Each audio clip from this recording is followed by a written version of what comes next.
Happy Holi भाई, कैसे हो? नमस्कार। स्वागत है आपका टीसीएस एग्जाम जोन में। बहुत नज़दीक अब हम हैं आपकी परीक्षा के। मुश्किल से 6 दिन और बचे हैं।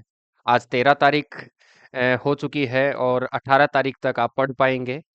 बिग बूस्टर के मैं 3 टेस्ट आप लोगों को और देने वाले हूं। जैसे कि आप लोग पिछले 9 टेस्टों में बहुत कुछ अच्छा अचीव किए होंगे, बहुत शानदार, आप जबरदस्त, आप लोगों को फायदा उनका मिला होगा। ऐसे ही मैं सिर्फ 3 मॉक टेस्ट आपको और दूंगा। ये 10वां मॉक टेस्ट है।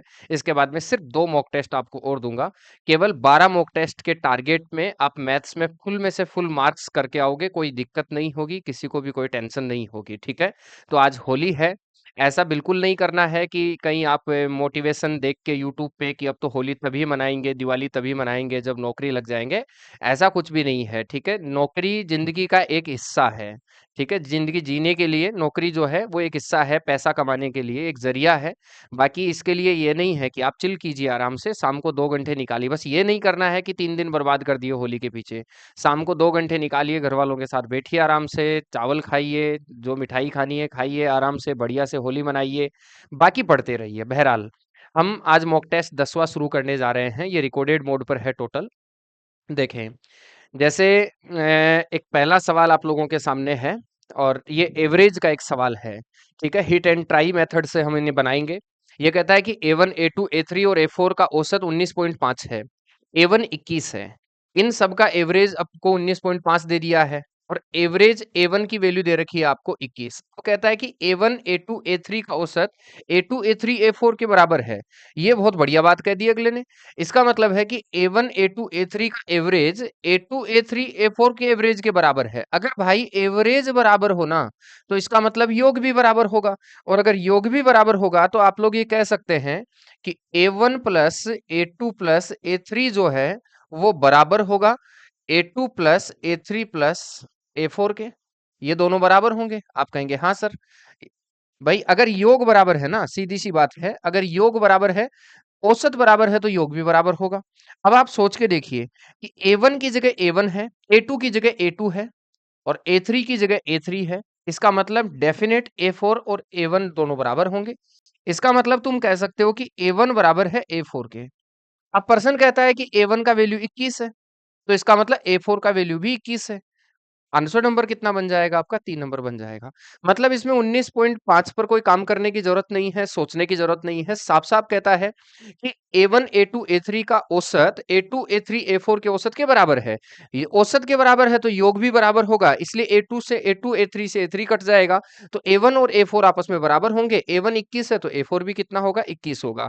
एग्जाम में आपने देखा होगा, पिछली जो CBT 1 आप लोगों का लगा है, या टेक्नीशियन का तो खैर लेवल ही क्या था मैथ्स का, बाकी आरपीएफ वगैरह में जो कांस्टेबल अभी लग रहा है, ऐसा ही लगा है, उनमें आपने देखा होगा कि जिनके पास लॉजिक थे वो ऐसे सवालों को उड़ा के आए और जिनके पास लॉजिक नहीं थे वो नहीं कर पाए। नेक्स्ट सवाल नंबर 2 देखिए आप लोग। सवाल नंबर 2 कहता है कि समान साधारण ब्याज पर 2 वर्ष में समान ब्याज दर पर 2 वर्ष में साधारण ब्याज 42 रुपए, चक्रवर्ती ब्याज 51 रुपए है। मूलधन बताइए क्या है? ये आप लोग पैटर्न एक जानते होंगे कि मूलधन पर आप लोगों को जो सीधा सीधा किसी दर से ब्याज मिलता है वो साधारण ब्याज होता है। और साधारण ब्याज एक ही नियम पर काम करता है। मतलब पहले साल जितना होगा उतना ही दूसरे साल होगा और दोनों साल का मिला के 42 रुपए है। इसका मतलब यहाँ 21 रुपया होगा और यहाँ भी कितना रुपया होगा? आप बोलेंगे 21 रुपया होगा।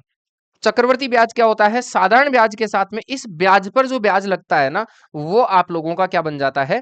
चक्रवर्ती ब्याज बन जाता है, सारा मिला के। अब चक्रवर्ती ब्याज आपको दे रखा है 51 रुपए, तो 21 21 42, 42 और 9 51। इसका मतलब सिंपल सी बात है कि यहाँ 9 रुपया होगा। ये 9 रुपया किसका ब्याज है? ये 9 रुपया 21 रुपए पर लगा हुआ ब्याज है। एक बात याद रखना, जितना रुपया यहाँ ब्याज का लगा है ना भाई, उतना ही रुपया यहाँ उस उतने ही हिसाब से यहाँ ब्याज लगा है। इस पी मूलधन का जिस हिसाब से, जिस रेट से ब्याज 21 रुपए बना है ना, उसी रेट से 21 रुपए का 9 रुपए ब्याज बना है। अब हम ये देख लेते हैं कि यहाँ ब्याज किस हिसाब से लगा। ये 9 रुपए ब्याज लगा 21 पर, और 9 रुपए अगर 21 पर लगा है ना, तो आप लोग ये कह सकते हैं, यहां से इसको काटूंगा तो आप बोलेंगे 3 तिया 9 और 7 तिया 21। इसका मतलब आप लोग ये कह सकते हैं कि 3/7 भाग ब्याज लगा है। मूलधन का जितना जो राशि होती है उस राशि का 3/7 भाग ब्याज देना होता है। इसका मतलब यहाँ भी 3/7 भाग ही ब्याज लगा है। अगर यहाँ 3/7 भाग ब्याज लगा है तो आप बोलेंगे इस P का 3/7 भाग जब आपने लगाया तो बराबर कितना बन गया भाई? 21 बन गया है। यहां से काटेंगे, 7 बार कटेगा, 7 7 49, बोले तो पी की वैल्यू कितनी होगी? 49 होगी। और पी की वैल्यू 49 होने का मतलब आंसर नंबर कितना बन जाएगा? एक नंबर आपका आंसर बन जाएगा। उम्मीद करता हूं बात समझ गए हैं, किसी को कोई दिक्कत नहीं होगी। आराम से सोच लीजिए, बहुत इजी सा है। बस ये पैटर्न आपको पता होना चाहिए, फिर बहुत इजी बना सकते हैं। अगला सवाल देखिए, सवाल नंबर 3 क्या कहता है? सवाल नंबर 3 कहता है कि एक बेईमान दुकानदार अपने सामान को क्रय मूल्य पर बेचने का दावा करता है। आप ये जानते हैं कि जो दावा किया गया वजन है ना, वही विक्रय मूल्य कहलाता है। अब मान लीजिए कि मैं चीज 100 मानता हूँ, 100 ग्राम के 100 रुपए लगे होंगे। वो 100 ग्राम के 100 रुपए लगे होंगे, तो वो ये कहता है कि भाई मैं आपको क्रय मूल्य पर ही बेच रहा हूँ। साफ साफ कहता है जितने पर दावा करे वो विक्रय मूल्य है। तो 100 की चीज को 100 में ही बेचने का दावा करता है, लेकिन तोला गया वजन विक्रय मूल्य होगा।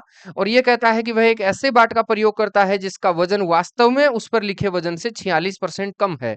अगर इस पर लिखे वजन से 46% कम है, तो आप ये बोलेंगे कि यहाँ अगर 100 है तो इसमें 46% कम आपको लिखना है। और 46% कम लिखेगा तो बोलिए कितना लिखेगा? जितना देगा वो देगा कितना, तो उसको सीपी कहते हैं। तो आप बोलेंगे सर 54 देगा। 54 ग्राम देकर 100 ग्राम के पैसे ले लिए हैं। तो आप मुझे बताइए प्रॉफिट कितना बना? तो आप बोलेंगे सर प्रॉफिट बना वही 46 का, लेकिन बना किस पर? 27 पर। और प्रतिशत के लिए गुणा कितना हो जाएगा? आप बोलेंगे 100 हो जाएगा। इसको काट लीजिए जितना कट सके। मैं यहां से काटूंगा तो 54 पर होगा, माफी चाहूंगा, 27 मैंने काट के लिख दिया है यहाँ। 54 पर होगा ये, ठीक है, 54 पर। अब अगर मैं कहूं कि 27 बार कटेगा यहाँ, ठीक है, वो दिमाग क्या है ना, 30 सेकंड आगे चलता है। अगली प्रक्रिया कहाँ जाएगी? 2300 बटा कितना हो गया? 27 हो गया। अब 2300 बटा 27 को अगर आप हल करेंगे, तो आप ये कह दीजिए कि यहाँ कर देता हूं 2300 बटा कितना होगा? 27। 27 से टेबल पढ़िए, 27 8 कितना होगा? 216। पीछे बचा कितना? 14। 14 बोले तो 140। 27 पंजे 135, बचा कितना? 5 बटा कितना होगा? 27। तो आप ये कह सकते हैं 85 सही 5 बटा 27% आपका राइट आंसर होगा। उम्मीद करूंगा मेरी बात समझ गए हैं, किसी को कोई दिक्कत नहीं होगी, ठीक है। आगे बढ़ते हैं, सवाल नंबर 3 देखिए, 4 देखिए। सवाल नंबर 4 क्या कहता है? विजय के पास 1200, ये ट्रेंडिंग सवाल है, वेरी वेरी वेरी इंपॉर्टेंट सवाल बता रहा हूं, ठीक है, ध्यान देंगे इस पे। ये कहता है कि विजय के पास 1224 रुपए हैं, उन्होंने इसे अपने पुत्रों, पुत्र यहां सही नहीं लिखा है, पुत्रों अजय और प्रकाश के बीच बांट दिया। उन्होंने इस वार्षिक रूप से चक्रवर्ती 4% वार्षिक ब्याज दर पर निवेश करने को कहा। यह देखा गया कि अजय और प्रकाश को क्रमशः 18 और 19 वर्ष बाद समान धनराशि प्राप्त हुई। विजय ने प्रकाश को कितनी धनराशि दी? ये अभी ट्रेंड कर रहा है। 2025 की टीसीएस के द्वारा जो एग्जाम्स ली गई है, उनमें जगह जगह इस पैटर्न का सवाल पूछ रहा है। सीआई का सवाल है चक्रवर्ती ब्याज का, और बहुत सारे बच्चे ये कंसेप्ट भूल चुके हैं, या तो पढ़ ही नहीं रखा है या भूल चुके हैं, जबकि है बहुत इजी। मैं इसको बेसिक से बता के ट्रिक से बताऊंगा। आप मुझे एक बात बताओ सभी लोग, क्या आपने ये नहीं पढ़ा कि मिश्र धन बराबर क्या होता है? तो आप बोलेंगे सर मिश्र धन बराबर होता है मूलधन गुणा 100 प्लस दर बटा 100 की पावर क्या होता है? समय। बोलो यही होता है। मिश्र धन बराबर होता है मूलधन गुणा 100 प्लस दर बटा 100 की पावर कितना हो जाएगा? समय। यहां याद रखें ये पूरे पर पावर लगेगा, बटा 100 की पावर, ठीक है, समय, यही होता है। अब ये कहता है, इसको ध्यान से पढ़ो, कि 4% वार्षिक चक्रवर्ती ब्याज से उधार दिया गया। 4% का फ्रैक्शन क्या होता है भाई? आप बोलेंगे 4% का फ्रैक्शन होता है 1/25, मतलब 25 रुपए मूलधन पर 1 रुपए ब्याज, मिश्र धन कितना बनेगा? 26। ये कहता है ये देखा गया कि अजय और प्रकाश को 18 और 19 वर्ष के बाद समान धनराशि प्राप्त हुई। इसका मतलब आप लोग ये कह दो मिश्र धन समान प्राप्त हुआ है दोनों को। इसका मतलब आप ये कह दीजिए कि अजय का मिश्र धन और प्रकाश का मिश्र धन, दोनों का मिश्र धन बनाना है। अब अगर मैं ये कह दूं कि अजय का मिश्र धन कितना होगा, सबसे पहले तो ये देखते हैं। तो अजय का मिश्र धन होगा जितना उसका मूलधन है। अब अजय का मूलधन मुझे नहीं पता, तो मैं मान लेता हूं अजय का मूलधन ए है। मूलधन गुणा यहाँ 25%, 4% का फ्रैक्शन होगा 1/25। इसका मतलब आप लोग ये कह दो कि 25 बटा कितना 26 बटा कितना होगा? 25। और इसके ऊपर पावर लगाओ कितनी? 18 साल तक इसका पैसा रहा है। इसका मतलब अजय का मूलधन 26/25 की पावर 18 हो गया है। अब मैं बात करता हूं प्रकाश का मूलधन कितना है। भाई प्रकाश का मूलधन निकालने के लिए, प्रकाश का मिश्र धन निकालने के लिए, प्रकाश का मूलधन गुणा वही हो जाएगा, दर दोनों के लिए 26/25 ही है। तो 26/25 की पावर कितना हो जाएगा? 19। अब आप पहले बेसिक समझ लीजिए इस सवाल का। आप मुझे बताइए इस प्रकाश को उठा के इधर भाग लगा दो, ए बटा कितना हो जाएगा पी, बराबर आप मुझे बताओ उधर कितना बनेगा, तो आप बोलेंगे 26 बट्टा 25 की पावर कितना 19 बटा, आप बोलेंगे 26 बटा 25 की पावर कितना 18। आप भी ये जानते हैं मेरे भाई कि अगर आधार समान हो गाठे घट जाती है, गाठे घटेंगी 19 बार 18 बार कट जाएगा तो एक ही बार रहेगा, 26 बट्टा 25 की पावर कितना बचेगा, एक बचेगा। अर्थात मैं मोटा मोटी ये कह सकता हूं कि अजय और प्रकाश को जो राशि मिलेगी वो 26 अनुपात कितने के अनुपात में मिलेगी, आप बोलेंगे 26 अनुपात 25 के अनुपात में मिलेगी दोनों को। ये दोनों के मूलधनों के अनुपात आ चुके हैं। याद रखें अजय का मूलधन ए था, प्रकाश का मूलधन पी था। मूलधन गुणा 100 प्लस दर बटा 100 की पावर समय काटने पर 1 बटा 25 के हिसाब से 26 बटा 25 बनेगा। प्रकाश गुणा प्रकाश का मूलधन पी मान लिया मैंने, 26 बटा 25 की पावर 19। ठीक है, यहां इसका उठा के भाग लगा दिया तो ये उठकर उधर भाग लग जाएगा, 26 बटा 25 की पावर 19 और 26 बटा 25 की पावर 18। आधार समान हो गाते घट जाती हैं, या फिर कह दो 19 बार में से 18 बार घट जाएगा, एक ही बार बचेगा। 26 बटा 25 की पावर एक हो गया। बोले तो ए और पी जो है, अजय और प्रकाश जो है वो 26 अनुपात 25 के अनुपात में मूलधन रखते हैं। अब बताओ 26 और 25 कितना हो गया, आप बोलेंगे 26 और 25 हो गया कितना 51। 26 और 25 कितना हो गया 51, और 51 की वैल्यू कितनी दे रखी है प्रश्न में, 51 की वैल्यू दे रखी है 1200 कितना 24 रुपए। ठीक है, तो एक की वैल्यू कितनी होगी, तो आप बोलेंगे एक की वैल्यू होगी 51 दूनी 102 20, और ठीक है 51 दूनी 102, बचेगा कितना 20, और बोलेंगे 51 4, कितने की वैल्यू हो जाएगी, एक की वैल्यू होगी 24। एक की वैल्यू 24 है। आप लोग ये कह दीजिए कि कहता है विजय को कितनी धन, विजय ने प्रकाश को कितनी धनराशि दी, और प्रकाश को कितनी धनराशि दी है 25। तो इसका मतलब प्रकाश की जो धनराशि होगी वो प्रकाश की धनराशि होगी 25 गुणा कितना 24, और 25 गुणा 24 बोले तो कितना रुपया होगा 600 रुपए। उम्मीद करता हूं बात समझ में आई होगी। ये मैंने एक इसका बेसिक तरीका बता दिया। अब मैं इसका एक शॉर्टकट बता देता हूं आप लोगों को कि इतना कुछ करने की जरूरत नहीं है, लेकिन पहले ये पैटर्न दिमाग में बिठा लीजिए, इस पैटर्न के बिना काम नहीं चलेगा। ठीक है, मिस्टर धन बराबर थे। मैं आपको एक अब सिंपल सी थ्योरी दे देता हूं यहाँ। इस तरह का अगर कभी भी सवाल आए तो आप परीक्षा में क्या करके आओगे, किस तरीके से बनाओगे, 5G अप्रोच बताता हूं, सुनिए ध्यान से सुने। दर कितनी है 4%, 4% बोले तो 1/25, इसका मतलब 25 रुपए पर 1 रुपया ब्याज, 26 बटा 25 कर दो, कर दिया। इसके ऊपर पावर लगा दो इन दोनों के अंतर के बराबर। इन दोनों में अंतर कितने का है ये बताओ, तो आप बोलेंगे इन दोनों में अंतर है 1 का, तो इनके ऊपर पावर लगा दो 1, 2 हो 2 लगा दो। अगर मैं इसको हल करूंगा तो तो 26 बटा 25 ही रहेगा। इसका मतलब आप लोग ये कह दो 26 अनुपात 25 ही रहेगा। अगर ये 26 अनुपात 25, अगर यहाँ 2 साल दोनों में अंतर होता 2 साल कर देते। अब इनमें से ज्यादा पैसा, एक चीज ध्यान से सुनो, ये 2 बच्चे हैं, एक को 18 साल बाद उतना ही रुपया मिलेगा जितना एक को 19 साल बाद मिलेगा। तो आप सोच के देखो, इसको तो 1 साल का ब्याज ज्यादा मिलेगा ना। अगर इसको 1 साल का ब्याज ज्यादा मिलेगा और अगर राशि में बराबर ही दे दूं दोनों को, तो फिर तो बेचारे के पास, इसके पास तो कम रह जाएगा। अगर इसको भी इसके बराबर, क्योंकि इसका पैसा ज्यादा समय तक रह रहा है, अगर इसको भी इसके बराबर पैसा देना हो तो इसका मतलब सिंपल सी थ्योरी है कि भाई इसको ज्यादा पैसा देना पड़ेगा।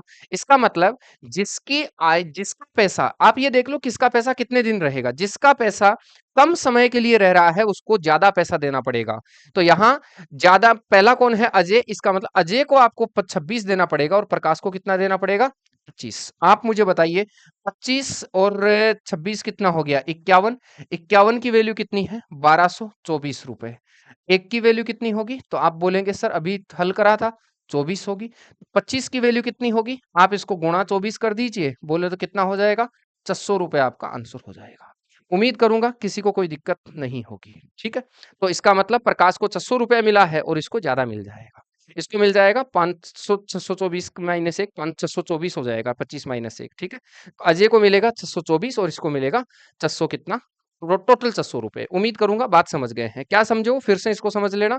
दोनों में जितना अंतर है पहले ये बना लो, दोनों में जितना अंतर है उतनी पावर रख दो और उसके बाद आप हल कर दीजिए। आगे देखिए प्रश्न संख्या 5 क्या कहता है। यदि F1 F2 क्रम से 7 2/7 7/12 8 तथा 5/6 4/3 और 10 4/3 और 10 के चतुर्थ अनुपाती है। चतुर्थ अनुपाती क्या होता है, पहले आप ये देख लीजिए, F1 तो इसका चतुर्थ अनुपाती है और F2 इसका चतुर्थ अनुपाती है। आप ये बोलेंगे कि 2/7 अनुपात 7/12 अनुपात समानुपात 10 अनुपात F1। बोलो यही कहता है? आप कहेंगे हाँ सर, F1 तो इन्हीं का है। 10 नहीं है, माफी चाहूंगा, 8 है। ठीक है, 7 2/7 7/12 अनुपात 8 अनुपात कितना हो जाएगा? F1। पहले आप इसको हल कर दीजिए। अगर इसको हल करेंगे, अंतः पदों का गुणनफल बाह्य पदों के गुणनफल के बराबर होता है। F1 गुणा 2/7 बराबर होगा 7/12 गुणा कितना? जितना कट सके उतना इसको काट लीजिए। मैं यहां से काटूंगा, 2 से कटेगा तो 2 से कटेगा 4 बार, और 4 से कटेगा 3 बार। ये 7 उठकर उधर चला जाएगा। अगर 7 उठकर उधर चला जाएगा तो इधर कौन होगा? F1 बराबर, ये 7 ऊपर चला जाएगा, 7 7 कितना होगा? 49। 49 बटा कितना होगा बताओ? 3। तो F1 बराबर होगा 49/3। अब हम बात करते हैं उधर दूसरे वाले पे। दूसरे वाला कहता है इसका चतुर्थ अनुपाती F2 है। अगर इसका चतुर्थ अनुपाती F2 है तो 5/6 अनुपात 4/3 समानुपात 10 अनुपात कितना हो जाएगा? F2। अंतः पदों का गुणनफल बाह्य पदों के गुणनफल के बराबर होगा। 5/6 गुणा F2 बराबर होगा 4/3 गुना कितने के? 10 के। जितना कट सके मेरे भाई उतना काट लीजिए इसको। मैं यहां से काटता हूं, 5 दूआ 10, 2 बार कटेगा। यहां से काटता हूं, 2 दूनी 4, 3 दूनी 6, उधर 2 दूनी 4, 4 चौका कितना हो जाएगा? 16। तो F2 बराबर कितना आया? तो F2 बराबर आया है कितना? 16। हमें अभी भी पीछा नहीं छोड़ रहा है। हमें कहता है F1 अनुपात F2 बताइए, F1 अनुपात F2 कितना होगा? तो आप बोलेंगे 49/3 अनुपात 16, 16 तिया 48 हो जाएगा। 49 अनुपात कितना हो जाएगा? 48। ऑप्शन नंबर बोलो कितना आएगा? 4 नंबर। उम्मीद करता हूं बात समझ गए हैं, किसी को कोई दिक्कत नहीं होगी। क्या सीखे हो? यहाँ बस दोनों का चतुर्थ अनुपात ही निकालना था और फिर से इसका सरल अनुपात बनाना था। नेक्स्ट देखिए, प्रश्न संख्या 6। प्रश्न संख्या 6 कहता है एक जिले की जनसंख्या 3,35,000 है, जिसमें से पुरुष है 2,14,000, बची हुई महिला है। 31% जनसंख्या साक्षर है, 31% पुरुष साक्षर हैं, तो महिलाओं की साक्षरता कितनी है? ये भी 2025 में टीसीएस ने अभी हाल ही में पूछा है। अगर भाई इस तरह से सवाल पूछे तो एक दिमाग लगाना है। देखो इसका एक तरीका तो होता है, इसका रेशियो बनाओ फिर बनाओ, ठीक है, और रेशियो भी इसका कुछ नहीं बनना है। अगर आप इसको काटोगे भी तो 335 214 आपस में नहीं कटेंगे, ये ऐसा का ऐसा ही रह जाएगा और सो कॉम्प्लिकेटेड हो जाएगा। लेकिन एक दिमाग लगाना है आपको। देखो एक चीज, पूरी जनसंख्या 31% पढ़ी लिखी है और पुरुष भी 31% ही पढ़े लिखे हैं। अब आप चीज सोचो कि पूरी जनसंख्या 31% पढ़ी लिखी है, पुरुष भी 31% पढ़े हैं, तो फिर तो महिलाओं को भी 31% ही पढ़ना पड़ेगा ना भाई। तभी तो 31 का बैलेंस रहेगा। इसका मतलब आप लोग कह दो कि 31% ही रहेगा। आप गणित का कोई भी हिसाब लगा के देख लीजिए, ये 2025 में ट्रेंड कर रहा है सवाल, और आपके अगर आ गया तो तुम जो है ना यहाँ दुखी हो जाओगे। और मैंने 10 सवाल देख लिए अलग अलग जगह, सब में यही सिस्टम बना रहा है। कहीं अगर ले रहा है 48 तो 48 ही रहेगा। एक चीज ध्यान रखो, दो अनुपातों में से कोई 2% अगर एक जैसे हैं तो तीसरा श्योर उसके जैसा ही होगा। यहाँ 31% जनसंख्या पढ़ी लिखी है, अगर पुरुष 31% है तो महिला भी 31% ही होगा, तो ही बैलेंस हो सकता है। इसका मतलब 31 है तो 31 ही रहेगा। बस ये बात दिमाग में बिठा लीजिए, ज्यादा नहीं सोचना है। प्रश्न संख्या 7 देखो। प्रश्न संख्या 7 क्या कहता है? दो संख्याओं का एचसीएफ 11 है, उनका योग 132 है। यदि दोनों संख्याएं 42 से बड़ी हैं तो उनके बीच अंतर बताइए। देखो एक चीज समझो, एचसीएफ को अगर योग को एचसीएफ से भाग दें तो दोनों अनुपातों का योग आता है। नहीं तो आप लोग ये कह दो कि संख्याएं जो है ना, वो संख्याएं आपकी होंगी 11A और 11B। पर्सन क्या कहता है? पर्सन कहता है कि 11A प्लस 11B जो है वो 132 के बराबर है। ए प्लस बी किसके बराबर होगा? तो 11 कॉमन लेकर भाग लगा दो, 11 12 132, ए प्लस बी 112 हो जाएगा। ऐसे दो अनुपात सोचो जिनको जोड़ने पर 12 आए। 1 और 11, यस। 2 और 10, यस। 3 और 9, यस। 4 और 8, यस। 7 5 और 7, यस। 6 और 6, यस। अब इनमें से वो काट दो जो आपके काम के नहीं है, वो काट दीजिए जो आपके काम के नहीं है। कौन कौन आपके काम के नहीं है? जिसका और सरल बन जाए वो वैलिड नहीं है। इसमें 3 तिया 9, 2 का भाग जाएगा, नीचे वाला वैलिड नहीं होगा। एक तो वैलिड है 1 11, एक वैलिड है 5 7। अब ये कहता है दोनों संख्या, एक चीज ध्यान रखो ये अनुपात आए हैं। अगर ये पूछे ना कितने युग्म संभव हैं, तो आप कह देना युग्म संभव हैं आपके 2। लेकिन एक चीज ध्यान रखो, जो अनुपात तुम बनाओ उसको मैसेज से गुण, ए और बी का मान 11 1 11 आया, अगर यहां से संख्या बनाऊंगा तो 11 एकम 11, दोनों संख्या कहां 42 से बड़ी हुई, इसका मतलब वो संख्या यही होंगी। 11 पंजे 55, 11 सात 77। कहता है दोनों में अंतर बताइए, दोनों में अंतर कितने का है, 22 का। उत्तर कितना होगा भाई, 22।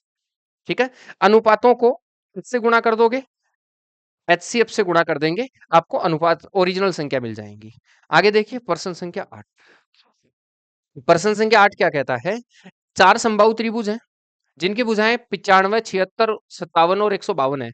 कौन सा अधिकतम साइज का पैमाना उन सभी को सटीकता से माप सकता है, मतलब ऐसा ज्यादा से ज्यादा बड़ा से बड़ा पैमाना बताओ जो इसको सबको माप सके। तो इनका क्या लेना है, आपको एचसीएफ लेना है, और इनका एचसीएफ 19 5 95, 19 चौका 76, उत्तर कितना हो जाएगा जी, 19 आंसर आ जाएगा।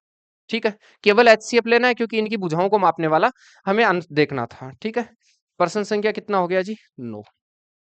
पेट्रोल के मूल्य में 50% की वृद्धि होती है, इसकी खपत में कितने प्रतिशत की कमी की जाए ताकि होने वाले व्यय में 32% वृद्धि हो। एक चीज देखो सर, पेट्रोल के मूल्य में 50% वृद्धि होती है, इसका मतलब जो मूल्य पहले 100 था वो मूल्य अब हो गया 150। कितना मूल्य हो गया, 150। जिस चीज के पहले तुमको 100 रुपए देने पड़ते थे उस चीज के अब तुमको 150 देना पड़ेगा, ये हो चुका है। अब खर्चा बढ़ हो तो गया कितना, 150। आप चाहते हो कि खर्चा जो है वो 32 ही बढ़े, खर्चा बढ़ गया हो, बढ़कर हो गया 150, आप चाहते हैं 32 ही हो, इसका मतलब आप 132 रुपया ही करना चाहते हैं खर्चा। तो सर आपको कम करना पड़ेगा खपत, कितने में से कम करना पड़ेगा, 150 में से। आप मुझे बताओ कितना माइनस करना पड़ेगा, 18 माइनस करना पड़ेगा, किसमें से, 150 में से। प्रतिशत के लिए गुणा कितना होगा, 100। आप बोलो 3 बार कटेगा, ये 2 बार कटेगा, 6 × 18, 6 × 12, कितना परसेंट जी, 12%। आंसर बोलो, 1 number. This is the right answer. क्या सीखे हैं, ऐसे मान लो कि पहले खर्चा कितने का होता था, पहले खर्चा होता था 100 का, भाव बढ़ गया, अब खर्चा, खपत अगर आप उतनी ही रखते हो, जैसे मान लो पहले 4 किलो कोई चीज लाते थे, आज भी 4 किलो ही लाना चाहो तो आपको 150 रुपए देने ही पड़ेंगे। रुपए तो तुमके पास 132 ही है, तो तुमको 4 किलो नहीं मिलेगा, अपनी खपत कम करनी पड़ेगी। कितने रुपए की, 18 रुपए की खपत कम करनी पड़ेगी, किस में से, 100 में से नहीं, 150 हो गया है अब, 150 में से कम करनी पड़ेगी। बस इससे सटीकता से बन जाएगा एक तरीका। दूसरा एक और होता है भाई, अगर कोई ये ना करना चाहे तो दो प्रोडक्ट से तीसरा प्रोडक्ट बनता है। आपको भी पता है कि मूल्य को अगर खपत से गुणा कर दूं, याद रखें, मूल्य को खपत से गुणा कर दूं तो हमेशा खर्चा आता है। ठीक है, ये एक चीज ध्यान रखनी है। मूल्य को बढ़ाया कितना परसेंट, आप बोलेंगे 50% कीमत बढ़ा दी, खपत पर क्या चेंज है पता नहीं है अभी, और खर्चा बढ़ गया कितना, 32% बढ़ गया। आप ऐसे भी कर सकते हैं, 100 × 150/100, बस इसमें यही ध्यान रखना है, और यहाँ एक बार क्वेश्चन मार्क बटा 100 लगा दो, और बराबर हो जाएगा 132। इसको हल कर कराए लो, अगर इसे हल करोगे तो क्वेश्चन मार्क की जगह आएगा 112, अगर क्वेश्चन मार्क की जगह 112 आएगा तो आप बोलेंगे 12% की ग्रोथ हो गई है। कितने परसेंट की, 12% की ग्रोथ हो गई है। बस ये आप तरीका लगा सकते हैं। जल्दबाजी में कई बच्चे ऐसे होते हैं वो बना देते हैं a+b और प्लस AB/100%। भाई आप पहले ये देखो सवाल है किस नेचर का, वो गलत है, ऐसे नहीं होगा यहाँ। आप पहले ये देखिए ना कि नेचर किस टाइप का है सवाल का। दो प्रोडक्ट से अगर तीसरा प्रोडक्ट बने तो क्रमागत वृद्धि कमी का सिद्धांत चलता है, अगर किसी को बेसिक बनाना है तो आप ऐसे बना सकते हैं। ठीक है, कर्मागत वृद्धि कमी का सिद्धांत चलता है, मूल्य को खपत से गुणा करने पर खर्चा आता है। मूल्य बढ़ा है, अगर दोनों एक ही तरफ के बढ़ जाए ना, जैसे मूल्य और खपत का परसेंट बढ़ जाए, तो फिर आप a+b+b+ab/100 लगा सकते हो, लेकिन इसमें नहीं लगा सकते भाई आप लोग, इसमें लगाओगे मामला गड़बड़ हो जाएगा। ठीक है, नहीं तो सबसे बेस्ट तरीका मेरे हिसाब से यही वाला है कि पहले जो चीज 100 की आती थी वो अब हो गई 150 की। तुम चाहते हो कि खर्चा केवल 32 बढ़े, खर्चा तो 150 बढ़ गया, तुम 32 ही बढ़ाना चाह रहे हो तो 132 करना चाह रहे हो तुम, 100 का 150 हो गया, 100 का 132 करना चाह रहे हो तुम, तो आपको 18 रुपए कम करने पड़ेंगे। बस सबसे बेस्ट तरीका यही है मेरे हिसाब से। प्रश्न देखिए आगे, 10 नंबर। विपिन 7 नोटबुक खरीदे और 3 मुफ्त पाए का एक डिस्काउंट ऑफर शुरू करता है, मतलब ये है कि 7 नोटबुक खरीद कर 3 फ्री पाए। तो आप मुझे बताओ डिस्काउंट परसेंट कितना होगा, हमें सिर्फ डिस्काउंट परसेंट देखना है कि डिस्काउंट का परसेंट कितना होगा। तो सर जितनी वस्तु फ्री मिलती है वो ऊपर लिख दीजिए, और एमआरपी क्या होगा, नीचे एमआरपी लिखो, एमआरपी होगा 7+3, ये एमआरपी हो गया, और प्रतिशत के लिए गुणा 100, जीरो से जीरो कटेगा, 30% का डिस्काउंट आपको मिल रहा है सर। कितने परसेंट का, 30% का। याद रखें यहाँ इस प्रश्न में एमआरपी होगा 7 खरीदो 3 फ्री पाओ, 7 के पैसे देने पड़ेंगे, 3 फ्री की मिल जाएंगी, 10 वस्तु आपको मिलेंगी टोटल, उनमें से फ्री की 3 है इसलिए डिस्काउंट 3 हो गया। ठीक है जी। आगे देखो, ये कहता है कि 185 रुपए एमआरपी वाली वस्तु का विक्रय मूल्य कितना होगा। तो सर इस वस्तु का एमआरपी विक्रय मूल्य पूछा है कि इस वस्तु का विक्रय मूल्य कितना होगा, तो आप ये बोल देंगे सर कि 185 का 30% कम कर दो, 70% पे कर दो। आप यहां से भी कह सकते थे परसेंट बनाने के लिए 7/10 भाग विक्रय मूल्य है, ठीक है। तो गुणा करो और पॉइंट लगा दो। एक पॉइंट लगाएंगे तो आप बोलेंगे 7 पंजे कितना होगा 35, बचेगा कितना 3, 7 8 56 3 59। तो लास्ट में 9 पॉइंटों में किस में होगा 129.5 होगा। ऑप्शन देखकर कर सकते हैं, पूरा मल्टीपल भी कर सकते हैं, कोई दिक्कत वाली बात नहीं होगी, ठीक है। बहुत इजी सा सवाल था। आगे देखिए प्रश्न संख्या 11। एक अर्धगोलाकार टैंक का आंतरिक व्यास 1.4 मीटर है। देखो ऐसा दिया है कि एक अर्धगोलाकार टैंक है, इसका आंतरिक व्यास जो है ना ये वाला, ये 1.4 है, तो रेडियस कितनी होगी 0.7। पहली चीज रेडियस है 0.7। अब ये कहता है रेडियस अगर 0.7 है, इसकी धारिता कैपेसिटी बताओ, आयतन पूछा है। बोलिए अर्धगोले का आयतन क्या होता है 2/3 pi R cube. 2/3 pi R cube. R का मान कितना है 0.7 गुणा 0.7 गुणा 0.7। बोलो यही होगा। अब आपको कुछ नहीं करना है सर, सबसे पहले इसको काट लेना है, फिर पॉइंट लगा देने हैं। देखो 7 से 7 कट जाएगा, ये तो पॉइंट एक बार कटेगा, ठीक है। या सीधा कह दीजिए एक पॉइंट लास्ट में मान लेना आप लोग। अब इनको मल्टीपल करो, 3 का भाग दे लो, एक बार नॉर्मल मल्टीपल करो, 7 7 49, 49 दूनी 98। 98 को 22 से गुणा कर लो, 98 को 22 से गुणा करके 3 से भाग लगा लेंगे। तो आप कहेंगे 22×176 बचेगा 17, 22 नाम 198, 215। ठीक है, और बटा कितना कर दो 3। अगर 3 का भाग देंगे 7 तिया 21 होगा, 18 तिया 54 होगा, ठीक है। 718 में पॉइंट लगा दो 3, और इसमें 3 पॉइंट लगाओगे तो ये बन जाएगा लगभग 0.718। और ये किसके इक्वल होगा भाई, सी ऑप्शन के इक्वल होगा, ठीक है। आराम से देखिए, अर्धगोलाकार टैंक का व्यास दे रखा था, यहाँ रेडियस बना लो, आयतन पूछा है 2/3 पाई आर क्यूब के हिसाब से आप आंसर निकाल सकते हैं। आगे देखें प्रश्न संख्या 12। प्रश्न संख्या 12 कहता है 12 कुर्सी और 3 मेज। 12 कुर्सी है, 3 मेज है, इनका मूल्य 1260 है।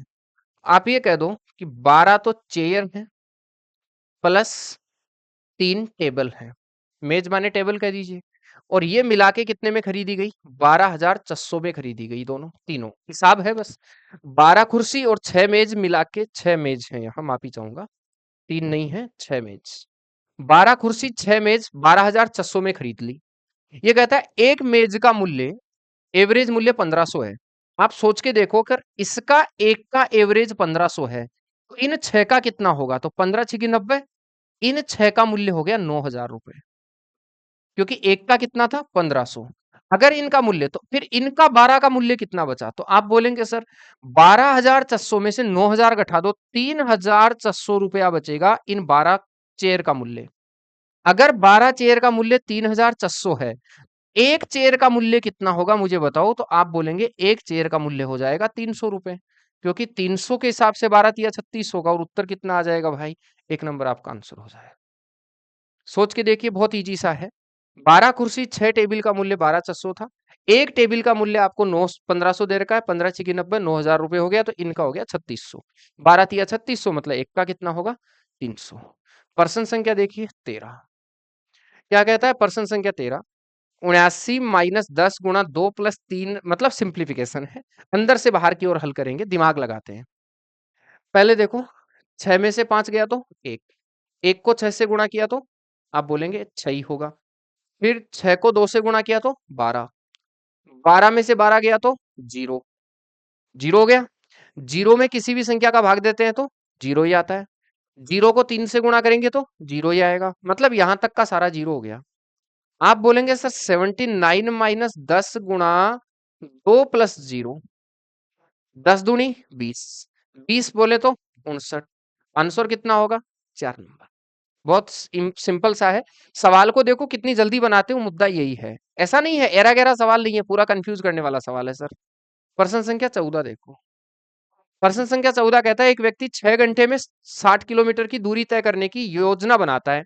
जिसमें से वह कुछ भाग पैदल चलकर शेष भाग साइकिल के द्वारा तय करता है। उसकी पैदल चलने की चाल 6 किलोमीटर प्रति घंटे है और साइकिल की चाल 12 किलोमीटर प्रति घंटे है। उसने पैदल कितनी दूरी तय करी है, ये प्रश्न पूछा है। सर यहाँ औसत चाल का फॉर्मूला मत लगा देना, क्योंकि दूरी इक्वल नहीं है सर। यहाँ कुछ भाग पैदल, कुछ भाग आधा आधा नहीं है, बराबर बराबर नहीं बोला गया है ना यहाँ। समझिए, इसके दो तरीके हैं सर। एक तो है एलिगेशन, इस सवाल को एलिगेशन से लगा सकते हैं। क्या कहता है एलिगेशन, देखो ये कहता है कि कुछ भाग साइकिल पैदल चलता है, तो पैदल चलता है 6 किलोमीटर, ये कह दीजिए, यहां लिख देता हूं वैसे। पैदल चलता है 6 किलोमीटर प्रति घंटे की गति से, ठीक है। और साइकिल से चलता है, तो आप बोलेंगे सर साइकिल से चलता है कितना, 12 किलोमीटर प्रति घंटे की गति से। अगर उसकी ओवरऑल स्पीड देखूं ना मैं, तो 6 घंटे में 60 किलोमीटर चलता है। अगर 6 घंटे में मेरे भाई 60 किलोमीटर चलता है, तो 60 किलोमीटर 6 घंटे में चलेगा, एवरेज स्पीड 10 किलोमीटर प्रति घंटे होगी कि नहीं होगी? आप बोलेंगे हाँ। तो यहां लगा दीजिए 10 किलोमीटर प्रति घंटे, ठीक है। इसको इससे गुणा कर दीजिए, हल कर दीजिए। यहाँ जो भी रेशियो आता है दिमाग में बिठा लो, टाइम का आता है, समय का रेशियो आता है। इधर अगर घटाएंगे तो 2 आएगा, इधर घटाएंगे 4 आएगा। बोले तो कितना हो जाएगा सर? आप बोलेंगे 1:2 हो जाएगा। कितना हो जाएगा? 1:2 हो जाएगा। अगर यहाँ 1:2 है मेरे भाई, तो अब ये कहता है, इसका मतलब पैदल चलकर 1 घंटे तक चला। पैदल समय का अनुपात है ना, टोटल टाइम का 1:2 है, टोटल टाइम कितना है? 6 घंटे। तो आप मुझे बताओ, 2 और 1 3, 3 की वैल्यू 6 घंटे है। अगर 3 की वैल्यू 6 घंटे, तो 1 की वैल्यू 2 घंटे होगी। आप बोलेंगे हाँ जी। तो पैदल चला 2 घंटे, साइकिल से चला 4 घंटे, पैदल 2 घंटे चला है। वो कहता है पैदल कितनी दूरी तय करी, तो पैदल तो 6 की स्पीड से चला है ना। 6 की स्पीड से 2 घंटे तक चलेगा, तो छद्दुआ कितना चलेगा? 12 किलोमीटर। एक तो ये तरीका हो गया है। एलिगेशन आप लगा सकते हैं, यहाँ चाल है, यहाँ चाल है, ओवरऑल चाल निकालो। 60 किलोमीटर दूरी 6 घंटे में तय करेगा, ओवरऑल चाल 10 आएगी। आपस में घटा दो, हमेशा अनुपात टाइम का आएगा। टाइम का अनुपात आएगा 2:4 1:2। इसका मतलब टोटल टाइम 6 घंटे लिए हैं। इधर 3 आ रहा है, या इधर कह दो ना डायरेक्ट ही, इधर ज्यादा ऐसे और भी नहीं सोच पाओ ना। तो मैं ये कह सकता हूँ, यहाँ 4 और 2 कितना हो रहा है? 6। और उधर भी कितने घंटे हैं? 6 घंटे हैं। तो 6 बराबर 6, तो 2 बराबर, यहाँ तो लगेंगे कितने घंटे? 2 घंटे। और यहाँ लगेंगे 4 घंटे, क्योंकि टोटल अनुपात और ओरिजिनल बराबर है। यहाँ 6 घंटे है और यहाँ भी 6 घंटे ही आ रहा है। तो 2 घंटे 4 घंटे लगेंगे। पैदल 2 घंटे चला है, अगर पैदल 2 घंटे चलेगा, तो 6 की स्पीड से 2 घंटे कितना चलेगा? 12। तो उत्तर हो जाएगा 12।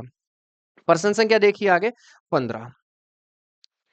यदि दो बेलन के आधार की त्रिज्याएं इतनी हैं और ऊंचाइयों का अनुपात दे रखा आयतन, आप मुझे बताइए बेलन का आयतन क्या होता है? बेलन का आयतन होता है sir pi r square h. यहाँ सिलेंडर फर्स्ट है और सिलेंडर सेकंड है, ठीक है। इनका आयतन में सीधा सीधा लगाता हूं, यहाँ कह देता हूं ये R1 R2 है, और ये इनकी हाइट है H1 H2, ठीक है। हमें आयतन देखने हैं। आयतन होगा पाई आर स्क्वायर, तो आर स्क्वायर, पहले की त्रिज्या ले रहे हैं तो पहले की ऊंचाई लीजिए h, फिर होगा पाई, दूसरे की त्रिज्या आप ले रहे हैं 5, तो 5 का स्क्वायर, और h होगा कितना? 2। बस हल कर दो, आंसर आ जाएगा। पाई से पाई कटेगा, 1 5 कट जाएगा इधर, तो बचेगा 1। इधर बचेगा 4 का स्क्वायर, 16 8 बच जाएगा। तो इधर बचेगा 8 और उधर बचेगा 5। 8:5 बोले तो उत्तर हो जाएगा डी। कुछ नहीं करना है, बेलन का आयतन होता है पाई आर स्क्वायर एच, तो पहले का पाई आर स्क्वायर एच, पहले की त्रिज्या, तो पहले की ऊंचाई रख दो, पाई की जगह पाई रखने दो, दूसरे पाई की जगह पाई रखने दो, दूसरे की त्रिज्या और दूसरे की ऊंचाई रखो, फिर हल करना है। तो हल तो आप कर ही लोगे, क्या दिक्कत है इसमें, ठीक है। प्रश्न संख्या 16 देखिए। एक धारा की चाल 9 किलोमीटर प्रति घंटे है। यदि एक नाव धारा के अनुकूल 56 किलोमीटर जाती है, धारा के प्रतिकूल 28 किलोमीटर की दूरी 7 घंटे में तय करती है, स्थिर जल में नाव की चाल बताओ क्या है? इसका मतलब है कि देखो, समय कैसे निकालते हैं? 56 किलोमीटर की दूरी। अच्छा, आप ये जानते हैं धारा की चाल को हम किस नाम से बोलते हैं? धारा की चाल को हम वाई के नाम से बोलते हैं। और स्थिर जल में नाव की चाल को किस नाम से बोलते हैं? स्थिर जल में नाव की चाल को हम अक्ष के नाम से बोलते हैं। इसका मतलब 56 किलोमीटर धारा के अनुकूल जा रहा है, अक्स प्लस वाई से जा रहा है, तो अक्स प्लस वाई से गया और वापस आया 28 किलोमीटर। 28 किलोमीटर धारा के प्रतिकूल आया, अक्स माइनस वाई की गति से आया। ऐसा करने पर टोटल कितने घंटे का टाइम लगता है? 7 घंटे का टाइम लगता है। दूरी बटा चाल बराबर समय होता है। 56 किलोमीटर की दूरी धारा के अनुकूल चाल से चलवा दो। धारा के अनुकूल चाल में स्थिर नाव की चाल, स्थिर जल में नाव की चाल और धारा की चाल जुड़ती है। तो 56 में दोनों को जोड़कर 2 का भाग दो और 28 में दोनों का घटाकर 2 का भाग दो। मैं आपको ये कहता हूं इस तरह के सवालों को सबसे बेस्ट होता है आप बाई ऑप्शन बनाया करो। सबसे बेस्ट होगा बाई ऑप्शन बनाओ, नहीं तो सर मामला गड़बड़ होगा। आप क्वाड्रिक इक्वेशन बनाओगे फिर करोगे, करना बस वही है। अगर मैं 20 रखूंगा तो यहाँ 29 आएगा और यहाँ 20 रखूंगा 11 आएगा और ये आपस में कटेंगे नहीं, पूर्णांक में आंसर आना पॉसिबल नहीं है। आइडिया लगाओ ना, यहाँ 20 अगर रखूंगा तो 29 आएगा और यहाँ 11 आएगा। ये इसको किसी भी प्रकार काट के इसको बैलेंस नहीं कर पाएगा, उत्तर पॉइंटों में ही आएगा, यहाँ 7 आ ही नहीं सकता, गलत है। अगर मैं 16 लूं, 16 और 9 कितना हो जाएगा, 25 हो जाएगा। और 16 में से अगर 9 गया तो कितना हो जाएगा, 7 हो जाएगा। तो बताओ 7 चौका 28, इसके 4 घंटे आ जाएंगे, तो इसके 3 56 में 25 का भाग देने पर 3 थोड़ी आता है, कॉमन सेंस लगाओ। अगर मैं 16 ले लूं तो 16 और 9 यहाँ तो 25 आएगा, 56/25। यहाँ 16 में से 7 गया तो कितना, 9 गया तो कितना बचेगा, 7। 28 में 7 का भाग दूंगा, 4 घंटे यहाँ आ जाएंगे। यहाँ कितने घंटे बचेंगे, 3 घंटे। ये 25 में 56 में 25 का भाग देने पर 3 कभी आ ही नहीं सकता। इसका मतलब ये वाला भी क्या होगा सर, गलत होगा। ठीक है, 9 अगर ले लेता हूं तो भाई 9 में से 9 गया तो 0 बचेगा ना, और 0 चाल से तो फिर 28 दूरी कैसे तय करेगा, चाल ही 0 हो गई तो ये तो पॉसिबल ही नहीं है। आंसर कितना बनेगा जी, 15 बन जाएगा। कॉमन सेंस आपको लगाना है और कुछ नहीं करना है कि जाते वक्त का समय प्लस आते वक्त का समय टोटल 7 घंटे होना चाहिए। 20 रखने पर 29 और 11 आएगा, दोनों किसी भी प्रकार से पॉइंटों में आंसर देंगे। यहाँ 16 रखूंगा तो यहाँ जो है इसका प्रॉपर 4 आ जाएगा, तो 56 में 25 का भाग देने पर 3 कभी नहीं आता है। 9 रखने पर ये 0 हो जाएगा, काम ही मत करो।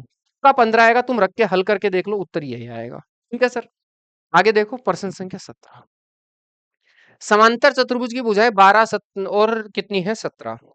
यहाँ एक पैरेललोग्राम है, ये समांतर चतुर्भुज है और इस समांतर चतुर्भुज की भुजाएं जो हैं वो 12 और कितनी है, 15। और फिर कहता है इसका जो एक विकर्ण है वो एक विकर्ण 25 है। तो ऐसे कह दीजिए ये एक डायगोनल है इसका।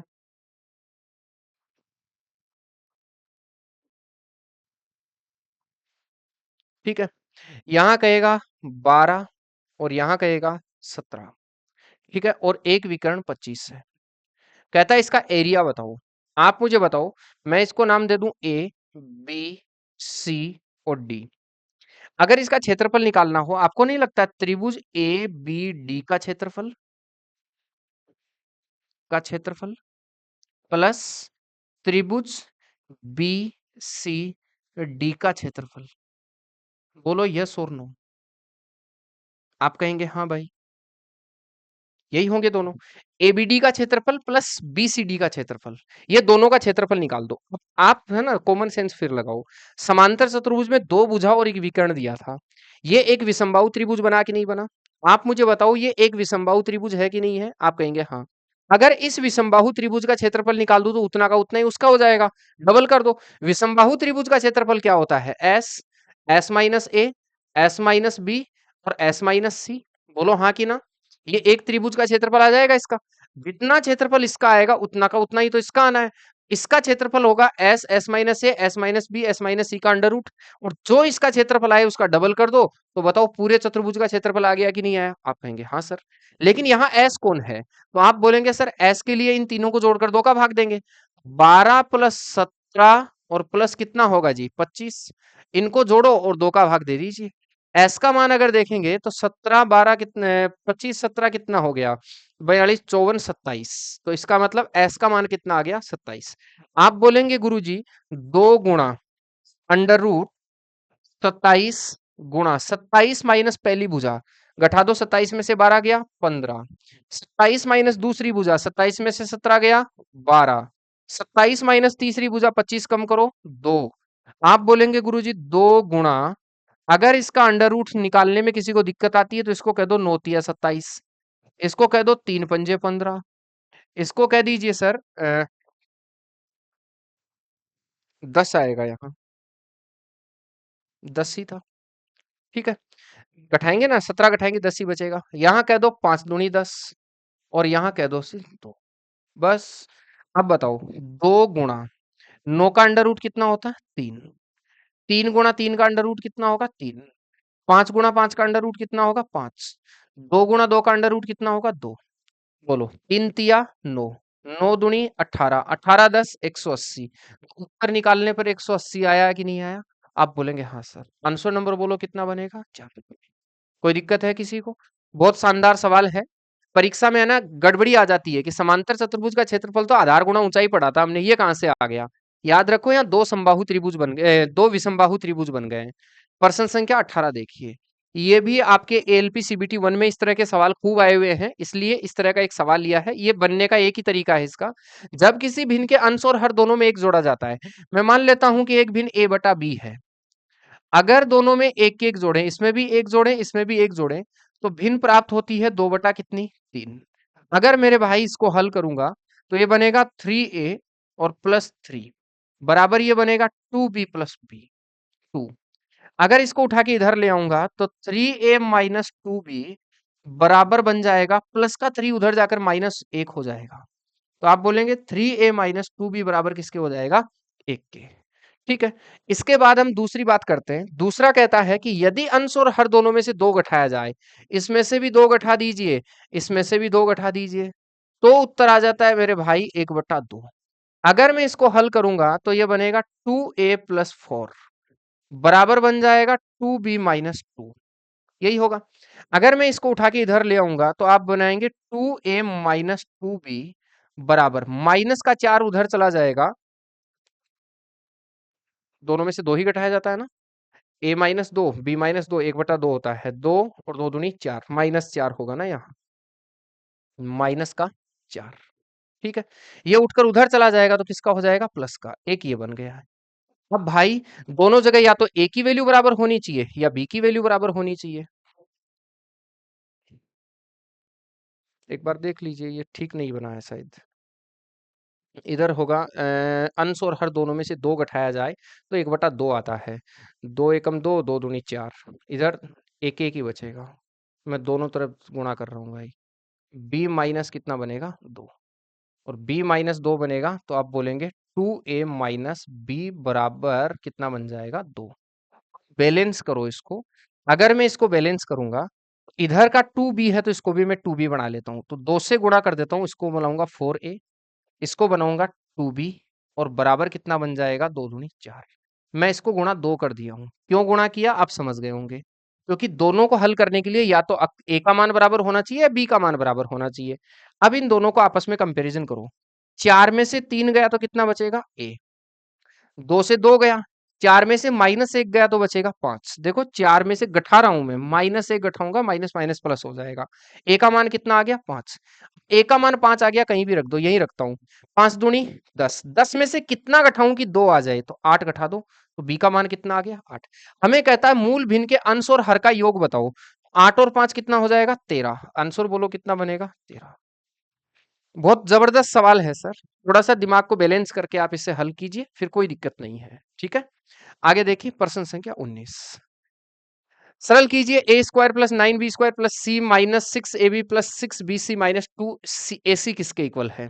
करना कुछ नहीं है, यहां इनको हल करना है। आप एक चीज देखो सर, पहली चीज, यहाँ एक का स्क्वायर ए होगा, 3b का 9b होगा, और यहाँ आएगा c। मतलब a की जगह a, 3b और c होना ही चाहिए। चिन्ह कोई से भी हो, उत्तर प्लस में आना स्क्वायर करने पर। तो मतलब 2c जैसा तो हो ही नहीं सकता ना, 2 का तो 4 होता है, ये तो ऑप्शन ही कट गया। अब एक चीज देखो, अगर मैं एक एक ऑप्शन उठा के देखना पड़ेगा यहाँ। पहला ऑप्शन देखो, इन दोनों को गुणा करो और डबल कर दो। 3 एकम 3 दूनी 6, प्लस माइनस माइनस माइनस 6 से भी, यस। इनको डबल करके माइनस चिन्ह प्लस का आ जाएगा, माइनस माइनस प्लस, 3 दूनी 6bc, यस। इन दोनों को गुणा करके डबल कर दो। आप बोलेंगे इनको गुणा करके डबल करेंगे तो माइनस का 2ac, माइनस का 2ac, यस। उत्तर नंबर एक ही हो गया। बस ऐसे ही सोल्व करना है इसको। इसको चेक करके देखना होता है ना। आराम से देखो सर, अगर आप ए की ए स्क्वायर है तो ये तो ए का ही स्क्वायर होगा। अगर 9b स्क्वायर है तो इसका मतलब सीधी सी बात है 3b का स्क्वायर होगा। चाहे चिन्ह प्लस का हो माइनस का हो, स्क्वायर प्लस में आ जाएगा। और c स्क्वायर है तो c का ही स्क्वायर होगा। 2c स्क्वायर तो हो ही नहीं सकता ना, तो ये तो कट ही गया ऑप्शन। अब हमें ये देखना है कि यहाँ एक चीज ध्यान रखना, ये आपको ये बता रखा है कि एबीसी जो होता है ना, इसको गुणा करके डबल करो, इसको गुणा करके डबल करो, इसको गुणा करके डबल करो, यही तरीका होता है। तो बस ये आपको अप्रोच लगा लगा, तीनों प्लस के हो नहीं सकते। तीनों प्लस के अगर होते तो फिर ये सारे प्लस ही प्लस में आते, माइनस आने की गुंजाइश ही नहीं थी। अब इनमें से ऐसे या तो चेक करके देख लो, नहीं तो कह दो दूसरी बार बीसी जो है वो प्लस का आ रहा है, तो यहाँ तो बीसी माइनस का आएगा, इसका मतलब ये भी ऑप्शन कट गया। किसी भी तरीके से लगा सकते हो। प्रश्न संख्या 20 देखिए, यदि a की पावर 4 प्लस 1 बटा a की पावर 4 34 है, तो a की पावर 6 प्लस 1 बटा a की पावर 6 कितना होगा? भाई एक बात सुनो, आपको ये सबको पता है, मैं एक सॉल्यूशन इसका दे रहा हूं। ये कहता है कि a की पावर 4 प्लस 1 बटा a की पावर 4 बराबर दे रखा है 34। अगर प्लस से प्लस में पावर आधी करनी हो, तो मैंने आपको एक शॉर्टकट सुझा रखा है कि दो जोड़ के अंडर रूट कर दो। अगर दो जोड़ के अंडर रूट कर देंगे तो कितना आ जाएगा? 6। ठीक है। अब इसके बाद आगे बढ़ते हैं। अगर यहाँ ए स्क्वायर प्लस 1 बटा ए स्क्वायर का मान 6 है, तो एक का पावर 6 प्लस 1 बटा ए की पावर 6 पूछी है। अगर एक की पावर 6 प्लस 1 बटा ए की पावर 6 पूछी है, तो आपको नहीं लगता इसका क्यूब हुआ है यहाँ? और अगर क्यूब हुआ है, तो क्यूब क्या होता है? एक का मतलब क्या होता है? अक्स क्यूब माइनस 3 अक्स होता है। यही होता है ना? तो आप बोलेंगे 6 का क्यूब माइनस 3 गुणा 6 होगा। 6 का क्यूब कितना होगा जी? 216 माइनस 6 कितना होगा? 18। 198 आपका राइट आंसर होगा। उत्तर नंबर कितना बनेगा? 4। क्लियर है सभी का? आगे देखो प्रश्न संख्या 21। प्रश्न संख्या 21 कहता है यदि सेक 4a बराबर कोसेक 3a माइनस 50 डिग्री है। एक बात ध्यान से सुनो सर, आप एक चीज जानते हैं कि सेक 90 माइनस थीटा, अगर कहीं सेक 90 माइनस थीटा लिखा है तो आप उसको कोसेक थीटा लिख सकते हो, और अगर कहीं कोसेक 90 माइनस थीटा लिखा है तो आप उसको सेक थीटा लिख सकते हो, उल्टा भी लिख सकते हो। अगर कहीं सेक थीटा लिखा है ना तो उसको कोसेक 90 माइनस थीटा लिख सकते हो। मतलब सेक के आगे जो थीटा लगा होता है, आप यूं कह दो सेक के आगे जो डिग्री कोण में लगी होती है ना, सेक को तो लिख दो कोसेक में और उसको 90 में से घटा के लिख दो। देखो सेक के आगे क्या लिखा हुआ है? 4a। अगर सेक के आगे 4a लिखा हुआ है तो आप मुझे बताओ सेक को तो लिख दो कोसेक में, तो सेक को लिखोगे कोसेक में, और 90 माइनस थीटा की जगह 4a है तो 90 माइनस 4a कर दो, और बराबर क्या हो जाएगा? आप बोलेंगे बराबर होगा कोसेक 3a माइनस 50। यही होगा भाई। आप यहाँ कोसेक से कोसेक कट जाएगा। अगर आप कहेंगे कि 90 माइनस 4a बराबर होगा 3a माइनस 50, ए उठकर उधर चला जाएगा, 7a बराबर 50 इधर आ जाएगा तो हो जाएगा 140, जुड़ जाएगा। 20 बराबर किसके होगा? 20 सात 140, ए की वैल्यू कितनी होगी? 20। ये कहता है ए प्लस 75 बताइए, 20 प्लस 75 कितना होगा? 95। उत्तर कितना हो जाएगा भाई? 95। आपको बस ये बात याद रखनी है कि या तो सेक को कोसेक में बदल लो या कोसेक को सेक में बदल लो, बस यही करना है और कुछ नहीं करना है। प्रश्न संख्या 22 देखिए। प्रश्न संख्या 22 कहता है एक मीनार जो है के शीर्ष को भूमि पर इसके पाद बिंदु से 25 मीटर और 16 मीटर की दूरी पर स्थित दो अलग अलग बिंदुओं से देखे जाने पर बनने वाले कोण उन्नयन कोण अनुपूरक होते हैं। मीनार की ऊंचाई बताइए क्या है? सवाल को समझने की कोशिश कीजिए, जबरदस्त सवाल है ये, एक सवाल है सर। ठीक है, इधर मैं बना देता हूं, समझिए। ये कहता है कि इसमें दो अलग अलग बिंदुओं से देखा गया, एक बार यहां से देखा गया, एक बार यहां से देखा गया, दोनों कोण अनुपूरक हैं। अगर ये अल्फा है तो ये 90 माइनस अल्फा है। दोनों कोण अनुपूरक हैं, एक अल्फा है तो एक 90 माइनस अल्फा है। ये कहता है अच्छा मीनार की हाइट तो दोनों में सेम ही रहेगी। ठीक है भाई, आप कहेंगे हाँ सर।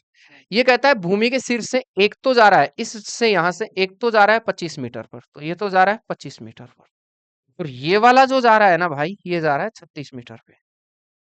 मैं आपको एक चीज बताऊं, अब अगर ये दोनों कोण अनुपूरक हों तब आप लोगों को एच निकालने का एक ट्रिक होता है।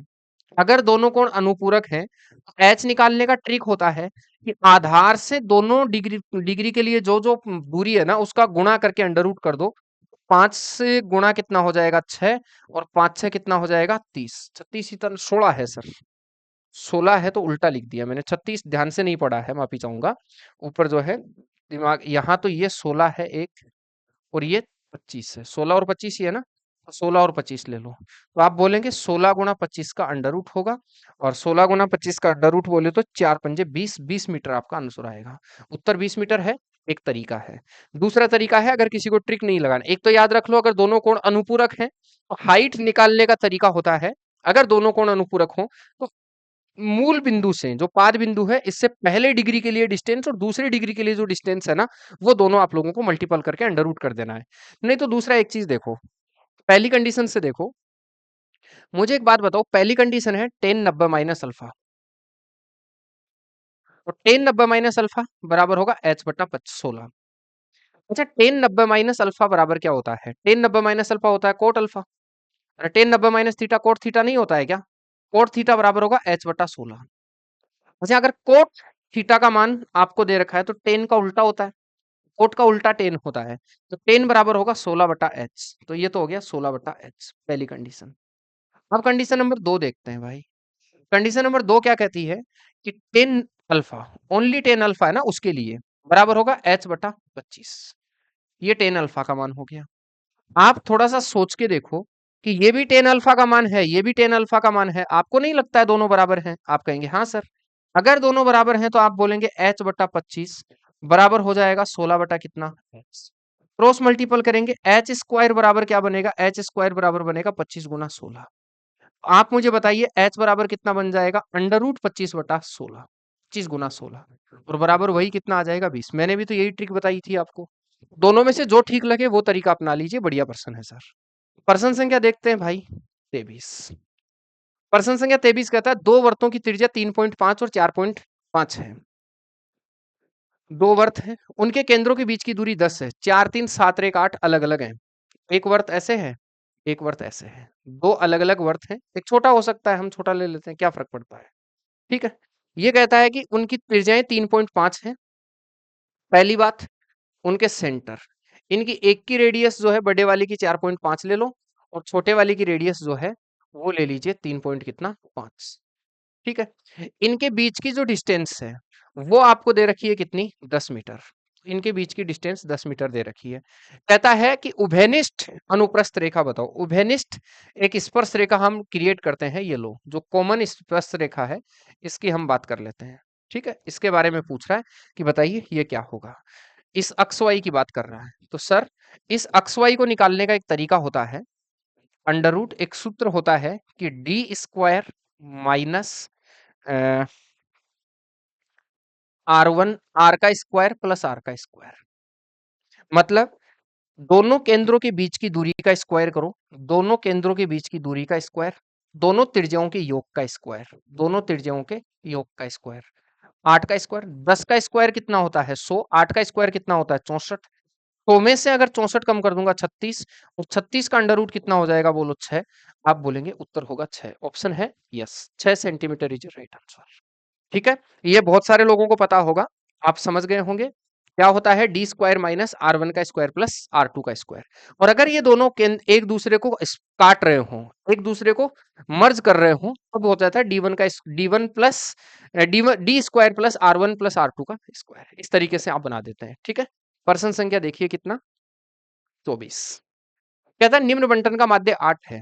बंटन का माध्य होता है सिग्मा एफ एक्स बटा सिग्मा एफ। ये भी ट्रेंडिंग सवाल है। इनको गुणा कीजिए, सिग्मा एफ में गुणा करेंगे तो 36 18 होगा, इधर 8 पंजे कितना होगा 40 होगा, इधर हो जाएगा 15 संते 105 होगा, और इधर हो जाएगा 9p होगा, और इधर होगा 11 8 कितना 88, और प्लस इधर 13 चौके कितना होगा 52। ठीक है, बटा इधर इन सबको जोड़ेंगे, इन सबको अगर मैं जोड़ूंगा ना इनको, ये सिग्मा एफ हो गया, मतलब इन सबको जोड़ना है। तो 6 प्लस 8 प्लस 15 प्लस पी और प्लस 8 प्लस 4 बराबर मेरे भाई बताओ कितना हो जाएगा? आप बोलेंगे 8 होगा। हल कर दीजिए, अगर इसे हल करेंगे तो ये बन जाएगा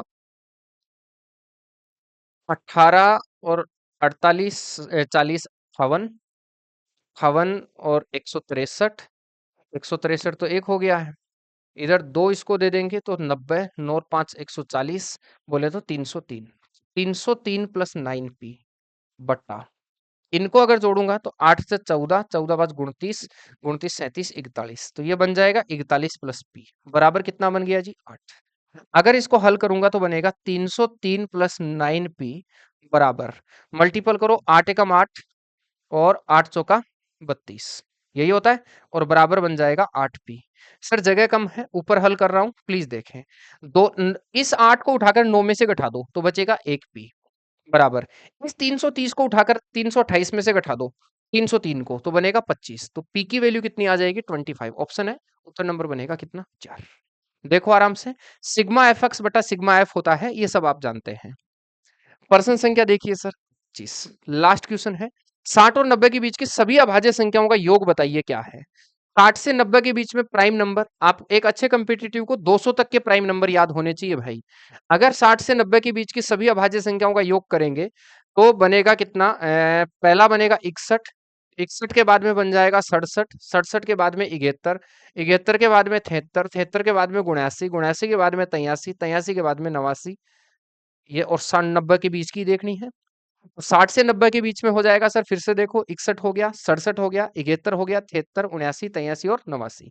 इनको अगर मैं जोड़ूंगा, इकाई एक जैसे नहीं है।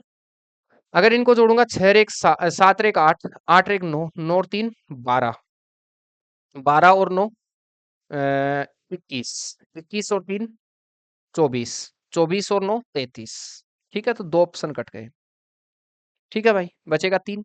आप बोलेंगे 6 से 12, 12 6 18 और 1 19, 19 और 7 26, 26 7 33, 33 8 41, 41 और 8 हो जाएगा कितना? ये हासिल सही 52 हो गया ना। ये लो, उत्तर कितना बन जाएगा? 523। उम्मीद करूंगा आप बात समझ गए हैं। ये तो प्राइम नंबर आपको पता होना चाहिए कौन कौन सा है। एक अच्छे कंपेटिटिव को 200 तक के प्राइम नंबर याद होने ही चाहिए, इस बात में कोई शक नहीं है। नहीं तो पार नहीं पड़ेगी भाई। मिनिमम इतने प्राइम नंबर आपको याद होने जरूरी है। तो ये मॉक टेस्ट नंबर आप लोगों का 10 था। अगले केवल मैं 2 मॉक टेस्ट आप लोगों को और दूंगा, फिर बल्ले बल्ले है, कोई टेंशन की जरूरत नहीं है। 15 तारीख को शाम को एक लगभग 80-90 क्वेश्चन का एडवांस मैथ का एक वीडियो आप लोगों के लिए रिकॉर्ड करके मैं डालूंगा, जिसको आप आराम से 2x की स्पीड में चाहे से देख लेना। केवल वो सवाल जो अभी हाल ही में एएलपी में आ सकते हैं, 15 तारीख को इंतजार कीजिए। मिलेंगे अगले वीडियो के साथ। जुड़ने के लिए आपका बहुत बहुत शुक्रिया, धन्यवाद।